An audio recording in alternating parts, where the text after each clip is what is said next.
Hello students, स्वागत है आप सभी का पॉली वाला टेक्निक के एक नए लेक्चर में। और इस लेक्चर में हम पॉलिटेक्निक फर्स्ट सेमेस्टर के कम्युनिकेशन स्किल्स इन इंग्लिश के जो इंपॉर्टेंट क्वेश्चंस है वन शॉट रिवीजन करेंगे। सबसे पहले कुछ बेसिक और बुनियादी चीजें हैं वो मैं आपको बता दूं। अगर आपको ये फ्री में नोट्स चाहिए, प्रोफेशनल नोट्स है, इसमें आपका प्रिंटेड नोट्स भी है और हैंड रिटेन नोट्स भी है। हैंड रिटेन नोट्स के जब आप लास्ट में जाएंगे तो उसमें आपको चैप्टर वाइज इंपॉर्टेंट क्वेश्चंस भी देखने को मिल जाएंगे। और ये जो आपका प्रिंटेड नोट्स है और हैंड रिटेन नोट्स है, ये दोनों आपके पॉली वाला टेक्निक एप्लीकेशन पे फ्री में अवेलेबल है। ठीक है, आपको नोट्स वाले सेक्शन में चले जाना है, वहां पे ये दोनों आपको नोट्स दिख रहे होंगे, इसको आपको देख लेना है। आपका रैपिड रिवीजन हो जाएगा काफी तेजी से और काफी सिंपल वे में। इसमें आपके हिंदी में और इंग्लिश में, हाँ एक चीज का आपको ध्यान रखना है कि जो आपका कम्युनिकेशन स्किल का आपका पेपर आता है, आपको मालूम है कि आपकी इंग्लिश का सब्जेक्ट है, तो पहले की बात करें जो आपका पेपर आता था या फिर कहिए कि आता है अभी भी फिलहाल में जो आता है, पिछली बार भी आया था, बैक वाले बच्चों का जब भी आता है तो ये आपका पेपर केवल इंग्लिश में, जैसे अन्य जितने भी सब्जेक्ट हो गए वो आपका इंग्लिश में भी आता है, हिंदी में भी आता है। ये आपका इंग्लिश का सब्जेक्ट है, तो जैसे कि मान लीजिए कि पूछ दिया कि हाँ right the definition of communication, तो ऐसे नहीं कहेगा कि हाँ संचार को परिभाषित कीजिए या फिर संचार की परिभाषा लिखिए। वो आपका पेपर केवल इंग्लिश में ही आता है। अब देखिए इस बार कैसी स्थिति रहती है, नए रूल्स वगैरह आए हैं तो हो सकता है कि दोनों में आए, लेकिन ज्यादातर चांसेस यही है कि ये जो पेपर है आपका केवल इंग्लिश में ही आता है। ठीक है, इस बात का आपको विशेष ख्याल रखना है। ये नोट्स जाकर के आप पॉली वाला टेक्निक एप्लीकेशन से ले लेंगे और जो प्री बोर्ड का सेट है, प्री बोर्ड का मॉडल पेपर है, उसको आप जरूर देख लेंगे किस हिसाब से कैसे कैसे किस सीक्वेंस में क्या क्या किस तरीके से क्वेश्चन वगैरह पूछे जाएंगे। ठीक है, देखिए चैप्टर का वेटेज कितना है। सबसे पहले यहाँ पे आपको दिख रहा होगा communication theory and practice 12 number के पूछे जाएंगे यूनिट नंबर फर्स्ट से। यूनिट नंबर सेकंड की बात करें तो काफी इजी सा है, सिंपल सा है, 6 नंबर के पूछे जाएंगे। यूनिट नंबर थर्ड की बात करें reading comprehension English for communication, यहाँ से 12 मार्क्स के पूछे जाएंगे। प्रोफेशनल राइटिंग 18 मार्क्स के।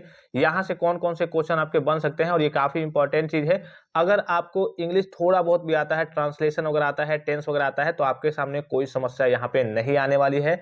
लेकिन अगर आपका इंग्लिश थोड़ा बहुत वीक है, आप लिख नहीं पाते हैं, समझ नहीं पाते हैं इंग्लिश वगैरह को, तब आपके सामने समस्या आने वाली है। और ये तो लगभग लगभग आप कक्षा 3, 4, 5, 6 से ही पढ़ते आ रहे होंगे, इसमें आपको ज्यादा कुछ बताने की जरूरत नहीं है। ठीक है, तो प्री बोर्ड के पेपर को ले लेंगे और इस नोट्स को जाकर के आप पॉली वाला टेक्निक एप्लीकेशन से फ्री में ले लेंगे।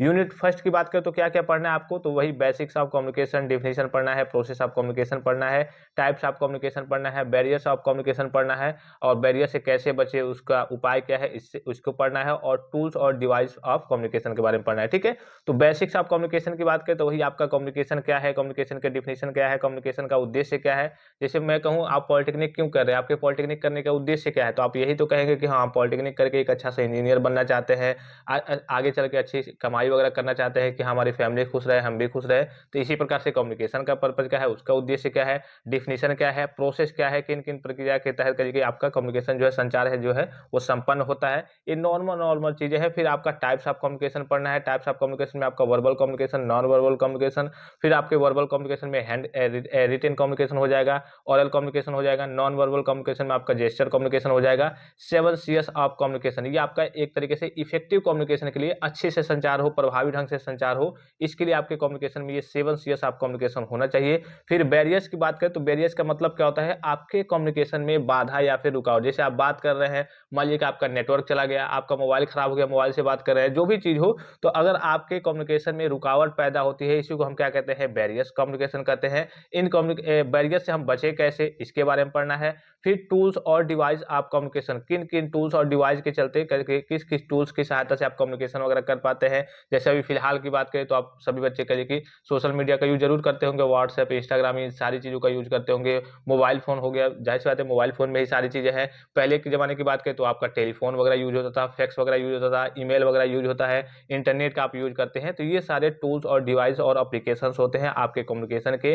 फिर देखिए यूनिट नंबर सेकंड की बात करें तो soft skill for professional excellence, आपके प्रोफेशनल एक्सीलेंस के लिए सॉफ्ट स्किल क्या है, तो इसमें नॉर्मली वही सॉफ्ट स्किल के बारे में पढ़ना है, हार्ड स्किल के बारे में पढ़ना है, importance of soft skill, soft skills का इंपॉर्टेंस क्या है, महत्व क्या है, और कैसे अप्लाई करेंगे विभिन्न कल्चर्स में सॉफ्ट स्किल्स को, इसके बारे में पढ़ना है। फिर यूनिट नंबर थर्ड की बात करें तो इसमें आपका सिंपल है, पहले क्या होता था, रीडिंग कॉम्प्रिहेंशन की बात करें, ये लगभग आप 10th का एग्जाम जब दिए होंगे, हाई स्कूल का या फिर इंटरमीडिएट का, तो उसमें आपसे अनसीन पैसेज जो पूछा जाता है वही है। तो पहले क्या होता था, कहीं से उठा करके पूछ देता था आपसे कि हाँ इसके बारे में बताइए, इसके बारे में बताइए, मतलब दे देगा पैराग्राफ टाइप का आपका अनसीन पैसेज, और उसी से क्वेश्चन पूछेगा कि हाँ इसका आंसर दीजिए, इसका आंसर दीजिए। तो अब क्या किया है, इसमें भी 3-4 चैप्टर आपका डाल दिया है। पहला देखिए प्रोफेशनल डेवलपमेंट ऑफ टेक्नीशियंस है, दूसरा है लीडरशिप एंड सुपरविजन है, तीसरा है द रोमांस ऑफ रीडिंग और चौथा है सर सीवी रमन जी के बारे में। तो इन 4 चैप्टर से संबंधित ही आपके अनसीन पैसे दिए जाएंगे और इसी से आपके क्वेश्चन अराइज होंगे। काफी सिंपल क्वेश्चन है। मे बी ऐसा भी हो सकता है कि डायरेक्टली आपसे पूछ दे कि हाँ बताइए what do you mean bye करिए लीडरशिप, या फिर करिए डिफाइन लीडरशिप, ऐसे भी आपसे पूछा जा सकता है क्योंकि आपके चैप्टर में आपके सिलेबस में है। तो इनका भी आपको डिफिनेशन देखना है। द रोमांस ऑफ रीडिंग हो गया, सिंपल चीज है। फिर सर सीवी रमन जी के बारे में है, अम्बाली का उनसे उनके बारे में पूछ लिया जाए कि हाँ इनका करिए कि जन्मतिथि बताइए, ये बताइए ये क्या थे, इसके बारे में पूछा जा सकता है। और मे भी जहां तक चांसेस यही है कि हाँ वो पैसे देगा और पैसे से ही आपके क्वेश्चन वगैरह अराइज किए जाएंगे। ठीक है। फिर यूनिट नंबर 4 की बात करें तो ये आपका सबसे इंपॉर्टेंट यूनिट है और सबसे ज्यादा मार्क्स आपके यही से अराइज होंगे। तो यहाँ पे देखिए क्या क्या पूछे जाने के चांसेस ज्यादा है। सीवी राइटिंग की बात करें तो सीवी और आपका रिज्यूम, ठीक है, ये दोनों लगभग एक ही टाइप का होता है, एक ही काम के लिए यूज भी होता है, सेम एक ही टाइप का होता है, बस थोड़ा सा अंतर होता है। ये थोड़ा सा करिए कि आपका डिटेल में होता है, कई पेज का होता है, ये थोड़ा सा करिए कि 1-2 पेज में ही आपका रिज्यूम होता है। ये लगभग दोनों सेम चीज है। तो इन दोनों में से आपका कोई एक पूछा जाएगा, चाहे डिफिनेशन पूछा जाए, चाहे डायरेक्टली लिखने के लिए कह दिया जाए। एक बात का आपको विशेष ख्याल रखना है, जब भी आप एग्जाम में कॉपी लिखेंगे तो कॉपी में अब चूंकि अब तो आपका कॉपी पे भी नाम रह रहा है, लेकिन वहां पे जब भी आप सीवी रिज्यूम या फिर जो भी चीज लिखेंगे वहां पे आप अपने पर्सनल डिटेल्स, जैसे मान लीजिए कि सीवी में और रिज्यूम में मोबाइल नंबर का भी ऑप्शन रहता है, ईमेल आईडी का भी ऑप्शन रहता है। तो आपको अपना real mobile number email ID नहीं लिखना है XYZ करके, या फिर abc@gmail.com करके लिखना है, या फिर मोबाइल नंबर लिखना है तो 1 2 3 4 ऐसे समथिंग करके लिखना है। ये नहीं कि आपको अपना पर्सनल लिख देना है, पता चले कि आपके 0-0 मार्क्स हो जाए। तो आपको अपने पर्सनल डिटेल्स कॉपी में एग्जाम में मतलब नहीं लिखना होता है। ठीक है। अब रिज्यूम सीवी की बात करें तो इसमें आपके पर्सनल डिटेल्स ही होते हैं, तो ये आपको अपना रियल नहीं लिखना होता है। हो सकता है कि क्वेश्चन में गिवन हो कि आप राहुल हैं, आप एक सीवी राइटिंग या फिर कह के जो भी हो उसमें क्वेश्चन में गिवन होगा कि आप राहुल है, मान लीजिए कि आप सीनियर मैनेजर हैं, आप यहाँ इस कंपनी में कह इस पोस्ट पे है, एक अपना रिज्यूम दे दीजिए या फिर इस हिसाब से आप रिज्यूम बनाइए। तो वही सारी क्वेश्चन में गिवन होगा तो ठीक है, जो क्वेश्चन में गिवन होगा वही नाम आपको आंसर में देना है। अगर नहीं गिवन होगा तो अपने मन से आपको XYZ या फिर ABC करके लिख देना है। तो इन दोनों में से एक पूछने के चांसेस है। फिर यहाँ पर देखिए ये सारे आपके ये नोटिस जो हो गया, ये तो इंपॉर्टेंट है, वेरी वेरी इंपॉर्टेंट है कि नोटिस हाँ आपसे पूछेगा ही। और लेटर की बात करें तो आपसे देखिए अनऑफिशियल लेटर यहाँ पे आपको नहीं पढ़ना है, आपको केवल ऑफिशियल लेटर पढ़ना है। तो ये सारे आपके जितनी चीजें दिख रही होंगी लगभग लेटर टाइप की होते हैं, लिखने का भी तरीका थोड़ा सा अलग होता है। ठीक है। तो लेटर आपसे एक नोटिस हो गया, एक लेटर हो गया और एक सीवी या फिर रिज्यूम में से हो गया। फिर यहाँ से बात करें तो इसमें से आपके ये जो दिख रहे होंगे, आप चाहे रिपोर्ट राइटिंग पूछे, चाहे आपसे मेमो पूछे, चाहे सर्कुलर पूछे, ठीक है, इसमें से आपके 1 या फिर 2 देखने को मिलेंगे, हो सकता है कि 3 पूछ ले। ये आपका नोटिस हो गया और लेटर हो गया। ठीक है। और ये आपका सीवी या फिर रिज्यूम हो गया।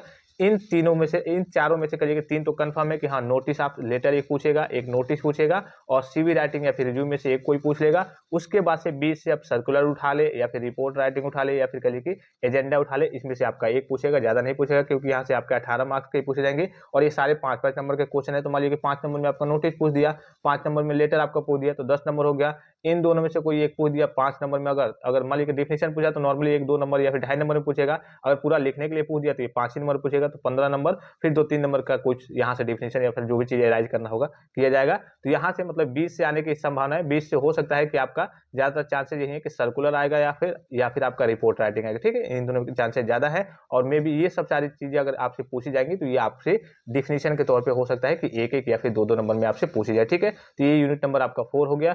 यूनिट नंबर 5 की बात करें तो नॉर्मल सी चीज, आपके सेंटेंस और उसके टाइप्स को पढ़ना है। पार्ट्स ऑफ स्पीच आपको बताने की जरूरत नहीं है, टेंस आपको बताने की जरूरत नहीं है। एक्टिव और पैसिव वॉइस की बात करें तो इससे लगभग 2 मार्क्स के क्वेश्चन आपके राइज होंगे। हो सकता है कि 1-1 नंबर के 2 पूछ दे या फिर 2-2 नंबर के 2, यानी कि 4 नंबर का, लेकिन 4 नंबर के लिए की मुश्किल है, 2 नंबर के ही पूछे जाएंगे। फिर पंक्चुएशन तो आपका काफी सिंपल होता है, पंक्चुएशन में भी आपको कुछ बताने की जरूरत नहीं है। वन वर्ड सब्स्टिट्यूशन यानी कि अनेक शब्दों के लिए एक शब्द, और आइडियम्स और फ्रेजेस की बात करें तो इससे भी 2 मार्क्स के आपके क्वेश्चन राइज होंगे। तो ये बहुत ज्यादा कोई जरूरी नहीं है कि हाँ ये देगा ही देगा, ऊपर से ही लगभग आपके जो noun pronoun parts of speech हो गए और सेंटेंसेस हो गए। तो सेंटेंस में और देखिए यहाँ पे आपको टेंस वगैरह दिख रहे होंगे, तो इसमें कभी कभी कह देता है, जैसे मान लीजिए नॉर्मल दे दिया कि राम इज गोइंग, ठीक है, अब इसको कहेगा कि आप निगेटिव में बनाइए या फिर इंटरगेटिव में बनाइए या फिर सिंपल इंटरगेटिव में बनाइए, ऐसे कह देता है।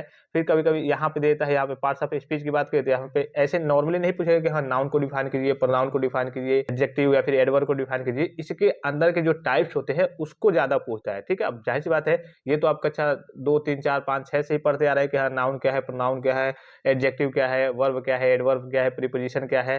तो यहाँ से आपसे डायरेक्टली ऊपर से नहीं पूछेगा। इसके जो टाइप्स होते हैं, पिछली बार की बात करें तो कॉमन नाउन के 2 एग्जांपल्स पूछा गया था, ठीक है। तो ऐसे करके इसके जो टाइप्स होते हैं उसके डेफिनेशन या फिर उसके एग्जांपल्स पूछे जाते हैं। तो ये सारी चीजें नोट्स में आपकी अच्छे तरीके से व्यवस्थित है। हर एक चैप्टर के आपके, ये जो आपका यूनिट नंबर 5 दिख रहा होगा, तो इसमें तो आपको ज्यादा कुछ बताने की जरूरत नहीं है भाई। सेंटेंस हो गया, parts of speech, noun pronoun, ये सारी चीजें, टेंस हो गया, एक्टिव पैसिव हो गया, पंक्चुएशन हो गया, ये सारी चीजें तो आप पहले से ही पढ़ते आ रहे हैं।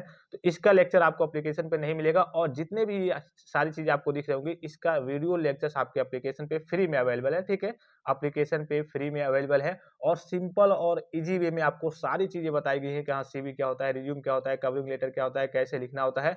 सिंपल और इजी वे में काफी छोटे छोटे लेक्चर्स है, एक एक बार बस आप उसको देख लेंगे तो आपके कंफ्यूजन और डाउट्स वगैरह क्लियर हो जाएंगे। और अगर आपको थोड़ी बहुत इंग्लिश आती है, आप टेंस लिखना जानते हैं, टेंस मतलब इंग्लिश समझ जाते हैं, और टेंस वगैरह आपको आता है, ट्रांसलेशन वगैरह आपको आता है, तो आपको लिखने में कोई भी समस्या यहाँ पे नहीं होने वाली है। तो पूरे वीडियो लेक्चर्स फ्री में अवेलेबल है, और ये जितने आपके नोट्स है, हैंड रिटन है, जो प्रिंटेड फॉर्म में है, ये नोट्स भी आपको एप्लीकेशन पे फ्री में प्रोवाइड कर दिए गए हैं। तो वहाँ पे आपको जाकर के देख लेना है। कुछ इंपॉर्टेंट इंस्ट्रक्शंस है, जैसे आप नोट को ओपन करेंगे तो उसमें सारी चीजें बताई भी गई हैं, हिंदी और इंग्लिश लैंग्वेज में दोनों चीजें। एक बात का आपको विशेष ख्याल रखना है कि जब भी आप कम्युनिकेशन स्किल्स इन इंग्लिश का पेपर अर्थात कम्युनिकेशन स्किल्स का पेपर देंगे, तो वहाँ पे वर्ड मीनिंग का आपको ज्यादा ख्याल रखना है। बहुत सारे बच्चे देखिए, जैसे यहाँ पे ये कम्युनिकेशन हो गया, ठीक है, ये सेंडर हो गया, तो मीनिंग ये गड़बड़ है, कम्युनिकेशन और सेंडर का मीनिंग ये होता है, तो ये आपको मीनिंग का ज्यादा ख्याल रखना है। बहुत सारे बच्चे जल्दीबाजी में मीनिंग वगैरह गलती कर देते हैं, जिसके चलते उनके मार्क्स कट जाते हैं। कभी कभी ये होता है, जैसे 5 नंबर का क्वेश्चन है, अब भाई 5 नंबर का क्वेश्चन है, हो सकता है उसमें आपने टोटल 100 शब्द लिखे हैं, और 100 शब्द में आपने एक शब्द की मीनिंग, मान लीजिए सेंडर की मीनिंग आपने गलती कर दी है, सेंडर की मीनिंग SANDER कर दिया है आपने, और इसके चलते हो सकता है कि आपका 1 नंबर कट जाए। अब भाई इसमें तो शब्द तो मान लीजिए कि टोटल 100 है, आपने 100 वर्ड पूरा लिखा है, तो मान लीजिए कि एक शब्द पे अगर आपका 1 नंबर कटा, तो 100 शब्द पे तो आपका 100 नंबर कट जाएगा। लेकिन पता नहीं टीचर किस हिसाब से काटते हैं कि हाँ, एक छोटी-सी गलती दिखी तो 5 नंबर में वो 4 नंबर कर देंगे, और 4 से ज़्यादा वो नहीं देंगे। भाई ज़ाहिर-सी बात है, एक पे अगर आप एक शब्द पे, एक वर्ड अगर आपका गलत है, यहाँ पे एक मीनिंग गलत है, उसके लिए एक अगर आप नंबर काट रहे हैं, तो इसमें तो टोटल 100 वर्ड है, 100 शब्द है, तो आप तो 100 नंबर काटेंगे, जबकि क्वेश्चन 5 ही नंबर का है। तो इस टीचर को भी सोचना चाहिए इस हिसाब से कि हाँ, नंबर जब वो काट रहे हैं तो कम से कम चलिए 2-3 जगह, 4 जगह देखें कि हाँ, नॉर्मली मीनिंग गड़बड़ है, तो 1 नंबर काट दिए। लेकिन अगर वो किसी क्वेश्चन में एक ही जगह थोड़ी-सी भी त्रुटि देखते हैं, तो कहिए कि झटके से जाकर के 1 नंबर काट देते हैं, जबकि 1 नंबर उनको वहाँ पे नहीं काटना चाहिए। सबसे पहले देखिए, बेसिक्स ऑफ कम्युनिकेशन की बात करें, कम्युनिकेशन होता क्या है, तो सबसे सूटेबल और सबसे सटीक और अच्छा सा डेफिनेशन है। हाँ, एक चीज़ का आपको विशेष ख्याल रखना है, जैसे जहाँ भी जो प्रोफेसर होते हैं, साइंटिस्ट होते हैं, उनके जो कथन होते हैं, उनके डेफिनेशन उस चीज़ के बारे में होते हैं, तो उसको जब आप लिखेंगे तो एग्जामिनर जब भी आपकी कॉपी चेक करेगा, तो वो कहेगा कि हाँ, लड़का वाक़ई में गहराई से पढ़ा है, तभी इसको मालूम है कि हाँ, इस इनका कथन ये है, इनका कथन ये है, इन्होंने ये कथन दिया था। तो कम्युनिकेशन का जो सबसे सूटेबल और सबसे अच्छा सा डेफिनेशन है, अगर आपसे डिफाइन कम्युनिकेशन वर्ड, या फिर what do you mean by communication, या फिर what do you understand by communication, या फिर व्हाट इज कम्युनिकेशन आपसे पूछा जाए, तो communication is derived from a Latin word communicare which means to share data from one source to another source, यानी कि संचार लैटिन शब्द कम्युनिकेयर से लिया गया है, जिसका अर्थ है डेटा को एक स्रोत से दूसरे स्रोत तक साझा करना, या फिर एक स्थान से दूसरे स्थान तक साझा करना। अथवा में देखिए, कम्युनिकेशन के बहुत सारे डेफिनेशन हैं। देखिए, सबसे सिंपल सबसे इजी डेफिनेशन है, जिन बच्चों को इंग्लिश वगैरह नहीं आती है, रट नहीं पाते हैं, याद नहीं कर पाते हैं, उनके लिए सिंपल और इजी भी डेफिनेशन है कि communication is the process of sending और receiving data from one place to another place, या फिर from one source to another source, या फिर from one person to another person, जो भी चीज आप मेंशन करना चाहें मेंशन कर सकते हैं। एक स्थान से दूसरे स्थान पर डेटा भेजने या प्राप्त करने की प्रक्रिया संचार कहलाती है। यहाँ पे डेटा के स्थान पर आपका क्या हो जाएगा, आपका हो जाएगा इंफॉर्मेशन हो जाएगा, आपका कहिए कि जो भी आपका थॉट्स है, व्यू है, डिजायर है, एटीसी डेटा के स्थान पे सारी चीज आपकी हो सकती है कि हाँ, डेटा का मतलब वही आपके पास जो भी इंफॉर्मेशन है, जो भी चीज है, जो भी आइडिया है, थॉट्स है, व्यूज है, जो चीज आप भेजना चाहते हैं, वो आपका यहाँ पे डेटा है, ठीक है। नीचे यहाँ पे मेंशन भी है, ठीक है। फिर देखिए, कम्युनिकेशन का नेक्स्ट डिफिनेशन है, communication is the process of sending और receiving data from one person to another person. वही मैंने आपको कहा, चाहे आप one place to another place लिखिए, यहाँ पे दिख रहा होगा आपको from one place to another place लिखिए, या फिर from one person to another person लिखिए, या फिर from one source to another source लिखिए, मतलब आपका लगभग एक ही है, ठीक है। फिर देखिए, थोड़े थोड़े लंबे भी डिफिनेशन है, यहाँ पे आपको दिख रहा होगा। Communication is the process of sending और रिसीविंग, और वही मैंने डेटा के स्थान पे आपको बताया कि डेटा के स्थान पे आप information, idea, thoughts, feeling, emotions and knowledge ETC from one person to another person. थोड़ा सा लंबा करना है, आंसर को थोड़ा सा लंबा करना है तो डेटा के स्थान पर इन सारी चीजों को लिख सकते हैं। संचार एक व्यक्ति से दूसरे व्यक्ति तक सूचनाओं, विचारों, भावनाओं और ज्ञान आदि भेजने या प्राप्त करने की प्रक्रिया है। तो कई सारे डिफिनेशन से जो भी आपको अच्छा लगे उस डिफिनेशन को आपको देख लेना है। ये चीज मैंने आपको शुरू में भी कहा कि देखिए जो भी आपके साइंटिस्ट होते हैं, प्रोफेसर होते हैं, जो भी कथन दिए रहते हैं किसी चीज के बारे में, तो उनका नाम लेकर के अगर आप डेफिनेशन लिखते हैं तो जब भी आपके एग्जामिनर आपकी कॉपी को चेक करेंगे तो उन्हें लगेगा कि हाँ ये बच्चा वाकई में गहराई से पढ़ा हुआ है, तभी इसको सारी चीजें अच्छे से मालूम है। तो देखिए कम्युनिकेशन का definition according to WH Newman and CF Summer JR, ठीक है, इनके अनुसार यानी कि WH Newman and CF Summer junior के अनुसार कम्युनिकेशन क्या है, तो वही नॉर्मल जो ऊपर डेफिनेशन लिखा वही है, थोड़ा सा अलग है। The word communication is derived from a Latin word communicare which means to impart, to make common and to share, यानी कि इनके अनुसार क्या है, WH न्यूमैन और JF जूनियर के अनुसार कम्युनिकेशन क्या है। कम्युनिकेशन शब्द लैटिन शब्द कम्युनिकेट से लिया गया है जिसका अर्थ है प्रदान करना, सामान्य बनाना और साझा करना, वही डिफिनेशन है, बस थोड़ा सा अंतर है। फिर देखिए अकॉर्डिंग टू पीटर लिटल, इनके अनुसार कम्युनिकेशन क्या है। Communication is the process by which information is transmitted between individuals and और organisation so that and understanding response result, यानी कि संचार वह प्रक्रिया है जिसके द्वारा व्यक्तियों और या फिर संगठनों के बीच सूचना प्रसारित की जाती है ताकि एक समझपूर्ण प्रतिक्रिया प्राप्त हो सके, ठीक है, ये इनके अनुसार है, पीटर लिटल के अनुसार है। फिर देखिए और भी बहुत सारे डिफिनेशन हैं, जो भी आपको अच्छा लगे, इजी लगे, उसको आप याद कर सकते हैं। नोट में दिया गया है कि जहां जहां पे आपको डेटा शब्द दिखे, डेटा के स्थान पर आप इन चीजों को मेंशन कर सकते हैं। थोड़ा सा आपका जो आंसर है वो थोड़ा सा लंबा हो जाएगा। फिर देखिए ऑब्जेक्टिव ऑफ कम्युनिकेशन, कम्युनिकेशन का उद्देश्य क्या है। तो the main objective of communication is information and persuasion. We usually make a communication with another person to gain information और knowledge about something, यानी कि संचार का मुख्य उद्देश्य सूचना एवं अनुनय से है। हम आमतौर पर किसी चीज के बारे में जानकारी या ज्ञान प्राप्त करने के लिए किसी अन्य व्यक्ति के साथ साझा संचार करते हैं। फिर देखिए through communication all kinds of news can be spread across the world, यानी कि संचार के माध्यम से सभी प्रकार की खबरें दुनिया भर में फैलाई जा सकती है। फिर अथवा में डिफिनेशन है, ये सारी चीजें आप एक साथ भी लिख सकते हैं, अलग अलग करके भी लिख सकते हैं कि clarity and conciseness are the two essential objectives of communication that enable you to express your thoughts and emotion effectively, यानी कि स्पष्टता और संक्षिप्तता संचार के दो आवश्यक उद्देश्य हैं जो आपको अपने विचारों और भावनाओं को प्रभावी ढंग से व्यक्त करने में सक्षम बनाते हैं। इंपॉर्टेंस ऑफ कम्युनिकेशन, कम्युनिकेशन का इंपॉर्टेंस क्या है, तो बहुत ज्यादा इंपॉर्टेंस है। अगर कम्युनिकेशन नहीं होता है, मान लीजिए कि कोई कंपनी है, कोई फैक्ट्री है, फिर आपके घर में ही या फिर विद्यालय में ही कहीं भी अगर संचार नहीं होता है, सूचनाओं का आदान प्रदान नहीं होता है तो कोई काम ही नहीं चल पाएगा। मान लीजिए कि कोई फैक्ट्री है, वहां पे जो लेबर है और मैनेजर के बीच सूचनाओं का आदान प्रदान ही नहीं हो पा रहा है, कम्युनिकेशन हो ही नहीं पा रहा है, या फिर आपके घर में ही आप कम्युनिकेट कर ही नहीं रहे हैं, किसी से बातचीत नहीं कर रहे हैं, तो जाहिर सी बात है सब काम खराब हो जाएगा। यहाँ पे वही है, communication plays a vital part in building up a strong relationships across the world either in organisational structure और outside of it. It is an essential pillar for people in this in sharing the ideas, delegating responsibilities, management of a team, building a healthy relationship. इसी कि संचार दुनिया भर में चाहे संगठन में हो या फिर उसके बाहर एक मजबूत संबंध बनाने में, एक बेटर रिलेशनशिप बनाने में महत्वपूर्ण भूमिका निभाता है। यह लोगों के लिए विचारों को साझा करने, जिम्मेदारियां सौंपने, एक टीम का प्रबंधन करने, स्वास्थ्य संबंध बनाने आदि में आवश्यक स्तंभ है।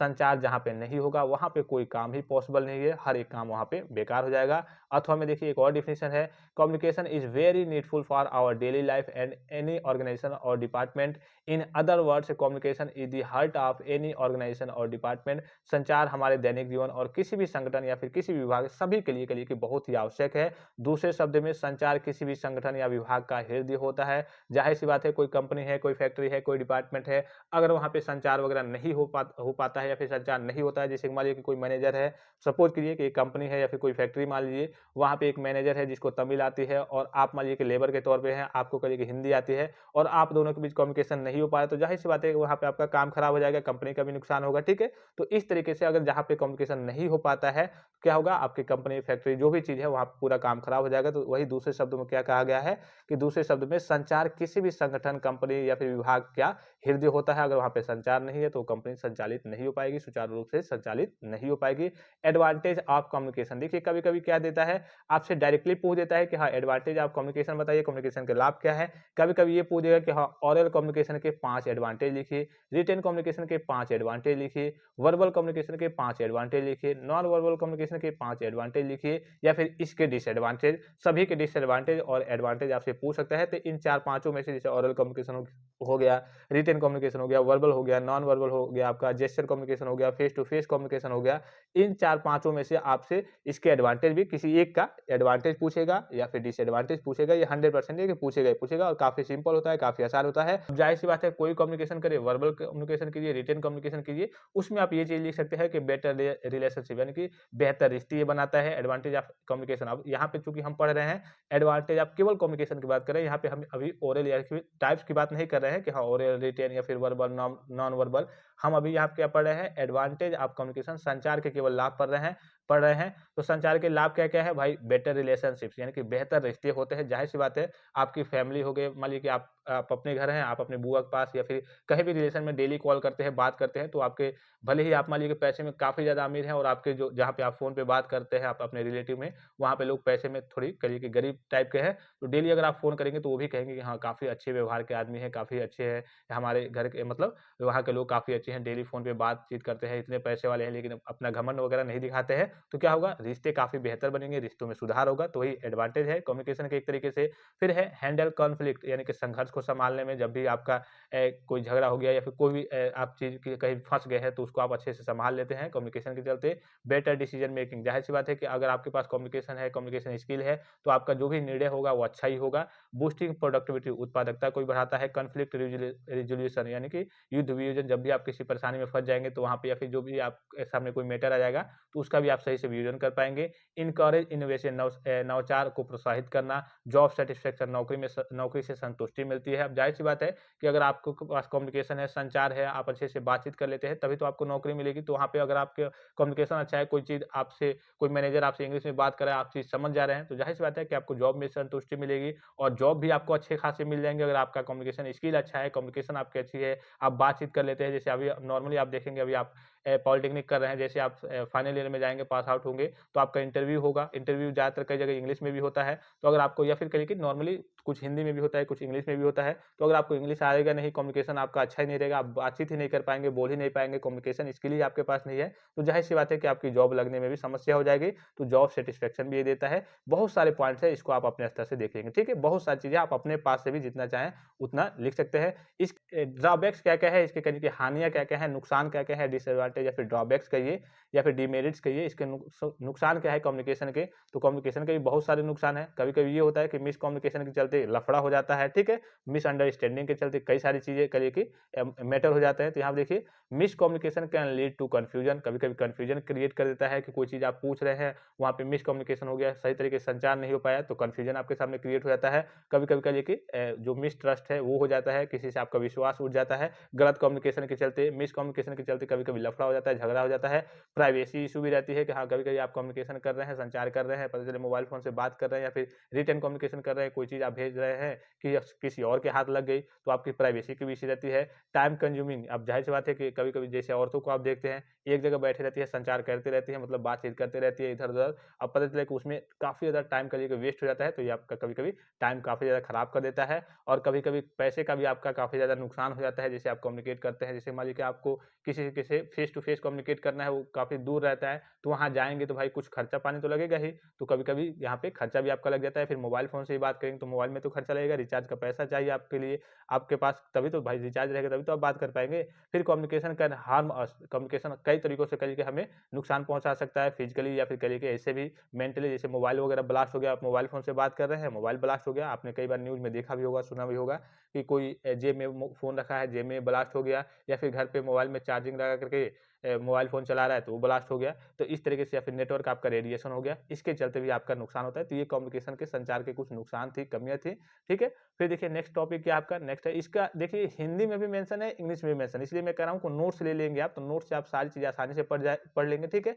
संचार की विशेषताएं क्या है, तो वही संचार की विशेषता है कि इसमें स्पष्टता, क्लियरिटी होती है, शुद्धता होती है, कंसिस्टेंसी होती है, और यही आपके 7 Cs ऑफ कम्युनिकेशन भी होते हैं। अभी हम नीचे पढ़ेंगे, ठीक है। तो ये सारी चीजें सिंपल है, इजी है। प्रोसेस ऑफ कम्युनिकेशन डिफिनेशन की बात करें तो देखिए इंपॉर्टेंट क्वेश्चन देख लीजिए कम्युनिकेशन से आपका नॉर्मली हो सकता है कि ये एक डिफिनेशन आपसे पूछेगा ही, define communication. Process of communication की बात करें तो प्रोसेस ऑफ कम्युनिकेशन आपका पूछता है। कभी-कभी डायरेक्टली ऐसे पूरा दे देगा कि हाँ define the process of communication, पूरा आपको डिफाइन करना होगा, सेंडर, रिसीवर, इनकोडिंग, डिकोडिंग, ठीक है? सारी चीज़ें आपको डिफाइन, चैनल वगैरह सारी चीज़ें आपको डिफाइन करनी होगी। कभी-कभी नाम लेके पूछेगा कि हाँ सेंडर को डिफाइन कीजिए या फिर रिसीवर को डिफाइन कीजिए या चैनल को डिफाइन कीजिए, जो भी आपसे कभी-कभी नाम लेके पूछ देता है। ज़्यादातर चांसेस यही रहते हैं कि पूरा आपसे डायरेक्टली पूछेगा define the process of communication. अगर वैसे नहीं पूछेगा तो नाम लेकर के आपको पूछेगा कि हाँ सेंडर को या फिर इनकोडिंग को, जो भी है नाम ले 2-3 कि हाँ इस चीज़ को आप डिफाइन कीजिए, ठीक है? तो नॉर्मली है, सिंपल, डायग्राम भी आपको बताने की जरूरत नहीं है, ठीक? काफ़ी सिंपल है। पूरे वीडियो लेक्चर्स भी आपके एप्लीकेशन पे फ्री में अवेलेबल है, उसको जाकर के आप जरूर देख लेंगे। अब आते हैं types of communication. Types of communication की बात करें तो देखिए यहाँ पे आपका टाइप्स ऑफ कम्युनिकेशन एक होता है आपका बेस्ड ऑन कम्युनिकेशन चैनल और एक होता है based on style and purpose, ठीक है? तो ये आपका बेस्ड ऑन कम्युनिकेशन चैनल की बात करें तो नॉन वर्बल और वर्बल हो जाएगा। वर्बल की बात करें तो वर्बल में आपके ओरल और रिटन कम्युनिकेशन, यहीं पे समझ लीजिए ज्यादातर चांसेस हैं कि वर्बल, नॉन वर्बल, ये आपसे डिफिनेशन पूछा जाएगा या फिर एडवांटेज डिसएडवांटेज पूछा जाएगा, ठीक है? या फिर पर्पस पूछा जाएगा, ऑब्जेक्टिव पूछा जाएगा। ओरल कम्युनिकेशन, रिटन कम्युनिकेशन 100% है। फिर face to face communication, distance communication, ये तो थोड़ा सा संदेह की स्थिति में है, लेकिन ये दोनों आपसे पूछा ही पूछा जाएगा और ये दोनों आपसे पूछा ही पूछा जाएगा। अब वो चाहे 2 नंबर में दे, चाहे 2.5 नंबर में दे, चाहे पूरा डिटेल में दे तो 5 नंबर में दे। तो यहाँ पे समझ लीजिए कि नॉन वर्बल कम्युनिकेशन क्या होता है। तो नॉन वर्बल कम्युनिकेशन में क्या होता है कि आप जो भी संचार करेंगे उसमें आपके शब्दों का उपयोग नहीं होगा, चाहे वो लिख करके हो, चाहे वो बोल करके हो, इसका उपयोग नहीं होगा। इसमें केवल आपके बॉडी का मूवमेंट होता है। जैसे कई गूंगे लोग होते हैं, ठीक है, जो बोल नहीं पाते हैं, तो वो क्या करेंगे, इशारे इशारे में बात करेंगे। अब चाहे वो हैंड का मूवमेंट हो, जैसे टाटा बाय बाय करना, तो मान लीजिए आपको टाटा बाय बाय करना है तो हाथ हिलाएंगे आप, ठीक है? या फिर जैसे कोई एंग्री एक्सप्रेशन देना हो तो आप क्या क्या करेंगे, आंख अपने है जो उसको बड़ी कर लेंगे, थोड़ा सा क्रोधित हो जाएंगे। फेस के एक्सप्रेशन से कह लीजिए कि या फिर जो भी आपके बॉडी के मूवमेंट्स हो गए, बॉडी के पार्ट्स हो गए, उनके मूवमेंट के द्वारा आप जब कम्युनिकेट करते हैं तो ये आपका नॉन वर्बल कम्युनिकेशन होता है। और इसी में आपका होता है एक जेस्चर कम्युनिकेशन, वो नॉन वर्बल कम्युनिकेशन है जिसमें आप कह लीजिए कि इशारे इशारे में बात करते हैं, ठीक है? फिर वर्बल कम्युनिकेशन की बात करें तो जिसमें आपके शब्दों का प्रयोग होता है। आप शब्दों का प्रयोग भाई आपका लिख कर के भी हो सकता है, बोल कर के भी हो सकता है, ठीक है? तो बोलकर बात करें तो आपका ओरल कम्युनिकेशन हो जाएगा, ठीक है? मौखिक संचार हो जाएगा। और लिख करके अगर आप संचार करते हैं तो आपका लिखित संचार हो जाएगा। फिर ओरल कम्युनिकेशन, मौखिक संचार की बात करें तो ये भी आपके कहिए कि 2 प्रकार के होते हैं। एक तो हो जाएगा आपका फेस टू फेस, कि भाई आप बोल करके, जैसे मैं किसी के साथ या फिर आप अपने दोस्त के साथ कॉलेज में खड़े हैं, एक साथ फेस टू फेस खड़े हैं, वहाँ पे बात कर रहे हैं, मौखिक संचार कर रहे हैं, तो फेस टू फेस हो जाएगा।